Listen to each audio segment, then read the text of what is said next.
ના ઈનો ના સોડા તો પણ એકદમ સોફ્ટ અને ટેસ્ટી એવા નવા મુઠિયા. તો આપણે મિક્સ વેજીટેબલ મુઠિયા બનાવીશું. ડિટેલ રેસિપી મેં ટાઇટલ પાસે આપેલી છે, તો ફૂલ ડિટેલ રેસિપી ત્યાં ચેક કરી શકો. તો અહીંયા શાકભાજી તમારા પાસે જે પણ હોય એ તમે લઈ શકો. મેં અહીંયા મેથી, ગાજર, દૂધી, કોબી, લીલા ધાણા, આદુ, મરચાં સાથે મીઠું ઉમેરી દઈશું.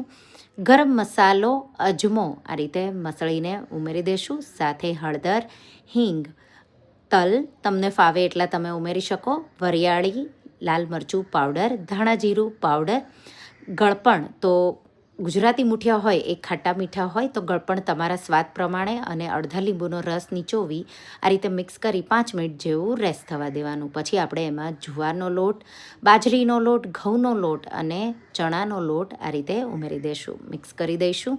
અને પછી આમાં પાણીની જરૂર નહીં પડે, આપણે મોણ પણ નથી ઉમેરવાના. તો આ રીતે જે શાકભાજીનું પાણી થાય એમાં જ લોટ તમારે બાંધવાનો.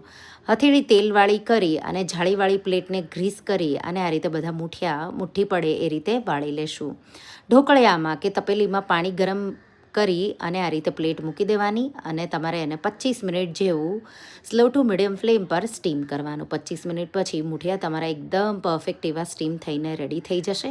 હલકા ઠંડા કરો એટલે એના પીસીસ કરી અને એનો વઘાર કરી લઈશું.